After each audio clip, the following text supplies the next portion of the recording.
Чемпионат страны по муай-тай проходил по различным весовым и возрастным категориям. Камрадский бойцовский клуб «Лион» представили трое спортсменов. Они блестяще провели бои. Все трое были удостоены в своих категориях чемпионских титулов и завоевали путевки на чемпионат мира. По словам ребят, бои на ринге были тяжелыми и упорными, так как на соревнованиях слабых соперников нет. Чемпион Молдовы по муай-тай Андрей Аврамов отметил, что каждый спортсмен показал свое мастерство в тайском боксе. Мой бой прошел хорошо. Спасибо, конечно, за тренеру. Он находится в Америке, но он всегда был с нами. Переживал за нас, звонил постоянно, спрашивал, как мы, выиграли, не выиграли. Соперник был хороший, я с ним дрался уже несколько раз до этого. Я его выиграл решением судей. Боец клуба «Лион» Федор Казанжи завоевал первое место и кубок за самый техничный бой. Я занял первое место, выиграл поединок по решениям судей и взял путевку на чемпионат мира в Таиланд. Вся Республика Молдова участвовала на данных соревнованиях. Мой соперник был из тайбоксинга, клуба из Кишинева.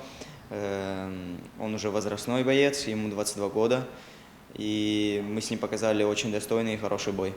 Упорство в боевом состязании показали и девушки, несмотря на то, что этот вид спорта считается больше мужским. Помогли в этом ежедневные тренировки и воля к победе. Дарья Млечко из Камрата также поедет на чемпионат мира в Таиланд. По словам девушек, на соревновании чувствовался накал страстей и применялись различные бойцовские техники. Это мои первые соревнования за последние 4 года. Пока муж в отъезде, времени зря не теряем, тренируемся, выступаем за Молдову.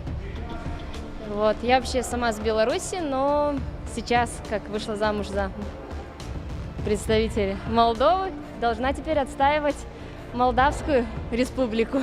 Наставники бойцов говорят, что в связи с ковидными ограничениями соревнований не смогли принять больше спортсменов. Огромное спасибо, в первую очередь, за организацию соревнований. Очень приятно, что соревнования прошли. Большой застой у нас в связи с ограничениями.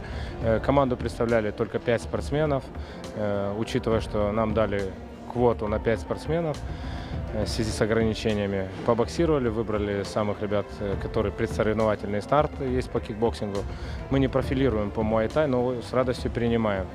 В связи с тем, что на чемпионате мира и Европы по кикбоксингу могут попасться спортсмены тайской школы, которые бьют хорошо ногами, коленями. Естественно, мы должны уметь защищаться от таких спортсменов, проваливать их, блокировать, переигрывать.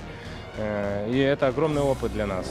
Данный чемпионат после долгих ограничительных мер – новый глоток для спортсменов, чтобы отточить свои спортивные навыки и двигаться дальше, говорит чемпион страны по муай-тай Андрей Аврамов. Во время пандемии было тяжело, не было соревнований, был очень большой период без соревнований.